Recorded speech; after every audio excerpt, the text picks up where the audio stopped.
Next, your big story breakdown.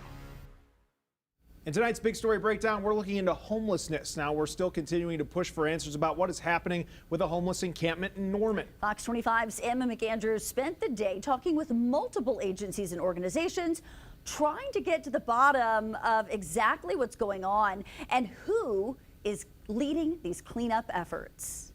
Fox 25 was at the scene of the Norman homeless encampment earlier this morning. We saw dumpsters on the property, but now they're gone. However, we did see people living on the property and are still there. And after a lot of back and forth, we're finally learning from the Norman city manager the cleanup efforts are on pause for right now. The land this encampment is on is state property, located right next to a nonprofit, Food and Shelter, Inc., and directly north of city property where a new homeless shelter is expected to be built. Hi, this is Emma McAndrews with Fox 25 News. I called and emailed the Oklahoma Department of Mental Health and Substance Abuse asking if they're overseeing the efforts. A spokesperson for the agency told me they do not operate or commission an encampment in this area. However, they do work closely with community partners to connect individuals with resources, services, and housing. I also heard from the Norman city manager. The state and county are in charge, saying the city is only helping with guiding people to services. The city manager also told me the district attorney is who has put a hold on cleanup efforts for now, saying only 11 people remain on the property. I also asked the city's chief communications officer about who is overseeing the enforcement. I was told the decision falls to the Cleveland County Sheriff's Office. When I reached out to the Sheriff's Office, I was told that earlier this month they had outlined an outreach first plan with enforcement only being considered if people were on the property after today. While we were out on the property this afternoon, we did not see anyone enforcing individuals off of the property. We're told many people who were there have left voluntarily. However, when we asked the Sheriff's Office who is leading the efforts, they told us the Norman Police Department. So I went to the Norman Police, and they tell me a different story. I was told they are only assisting with outreach and connection to resources, and they have no jurisdiction on that state land, saying Cleveland County Sheriff's Office would be the only ones able to enforce or clear the land. Because Oklahoma Highway Patrol was tasked by the governor's Project Guardian effort to clear encampments off state land, we asked both OHP if they were involved, but they said no and pointed us to the Cleveland County Sheriff's Office. We also checked with the Cleveland County Commissioners to see if they have any answers, but they were told they have no knowledge of this situation. So right now, it's still not clear who is leading the enforcement effort. However, we did call the company working at the site this morning. They told us they were hired by the city of Norman to pick up trash on the property. The city of Norman did confirm they hired them for cleanup and the dumpsters. The money for this is coming from the city's sanitation funds. The city manager also told us the Department of Environmental Quality warned the city it could face fines if the creek's not cleared, even though the land is owned by the state. Right now, there's still no clear timeline or answer for why the cleanup has been paused. Norman will be getting a new shelter after voters recently approved the move. However, there's no telling how long it'll take to supply shelter to those facing homelessness in that area. Fox 25's Rob Hagan live in Norman with more on the encampment that continues to grow. Rob, what can you tell us? Adam, Wendy, there are dozens of people out here right off of Main Street and Reed Avenue right here in Norman. Now, $8 million has been approved to build a new permanent homeless shelter right here in Norman, but it could be years before it's opened.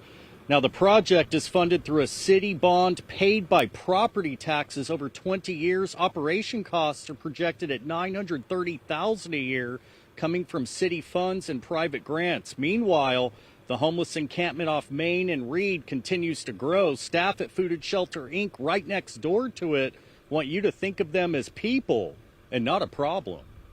Hard answer I've had to give them is anywhere that you won't be seen. Currently right here in Norman, because of trespassing laws, if you're sleeping outside, the best way is to be out of sight, out of mind, or else you're going to get trespassed. Because while it is viewed as an encampment, this is what people are calling home right now, and so we've tried to be as kind and as just meet them where they are and allow them to have some dignity and respect as they're leaving this encampment. So that's just our ask, is that the people in the community, whether they're for it or against it, just be respectful of the folks that we're displacing.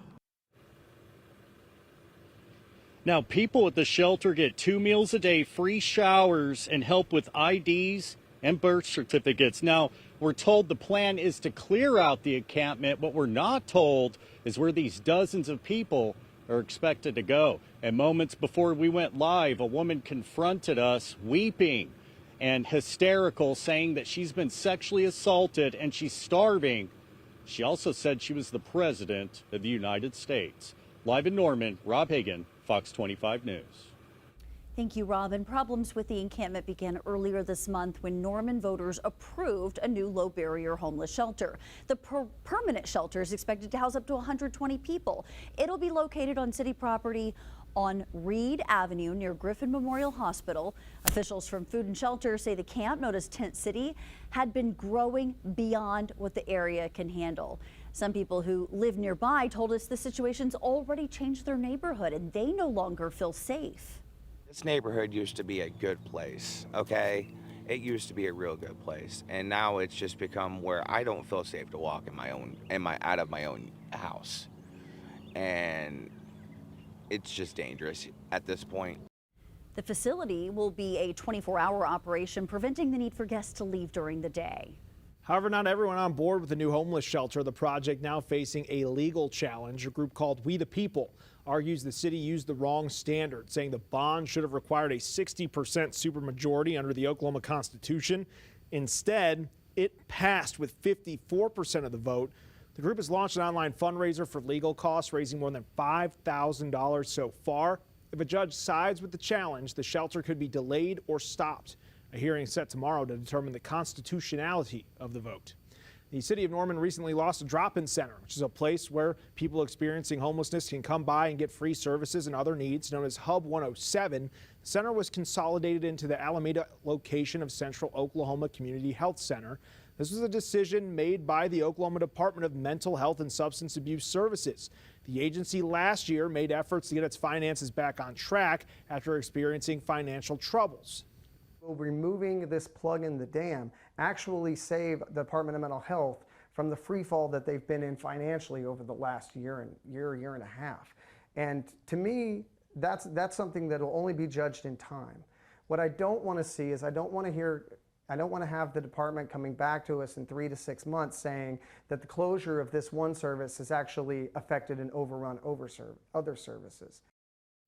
In a statement, a department spokesperson said the Alameda location will provide the same services such as food, clothing, pet supplies, and vaccines, and that the department is still looking to partner with another agency who can provide laundry and shower services. A statewide measure failed on the House floor today, which would have authorized county commissioners to establish a relocation assistance program for homeless people in their county. Senate Bill 483 would have allowed them to relocate unhoused people to be with a family member, employer, or other person willing to receive and support them. Participants would be able to voluntarily choose to be part of the program, which would be established by each county's commissioners. Some lawmakers, though, raised concerns about trust in county officials. What would you say to your constituency if you knew that they were increasingly distrustful of their county government every single day, but they care very deeply about this issue? Elections have consequences. I ultimately think that's the strongest voice is at the ballot box. We all know that, and so if they have distrust in their county, hold them accountable. Hold their county commissioners accountable. Representative Curbs did ask for that bill to be reconsidered at a later date, though time is running out before the end of session. We asked the Homeless Alliance for their take on that proposal and whether it would be beneficial. The president and CEO, Megan Muller, told us moving people alone doesn't solve homelessness. Solutions must address root causes and lead to lasting stability. She says for some individuals, one-time transportation assistance might be the most pressing need, and voluntary travel to verified supports can be an appropriate humane intervention. But rather than relocation, the Homeless Alliance supports continued investment in proven approaches like diversion that prevent homelessness.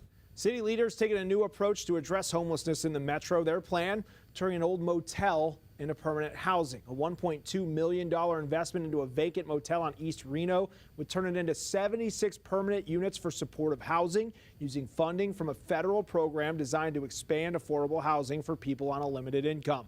The Homeless Alliance says the goal isn't just to provide a place to live, but to help people stay housed long term.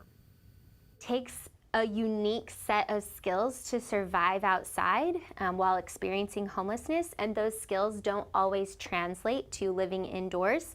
And that's really what that support is intended to do. It's intended to help people make that transition, adjust to being indoors, and make sure that they're getting integrated back into their communities, that they're not isolating, and making sure that they're sustaining that housing so that they don't fall back into homelessness.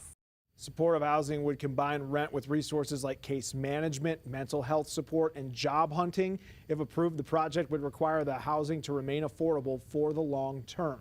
That was your big story breakdown. You can learn more about cleanup efforts at a Norman encampment on OKCFox.com. Plus, you can watch all of our previous big story breakdowns on our YouTube page. Scan the QR code on your screen or search OKC Fox.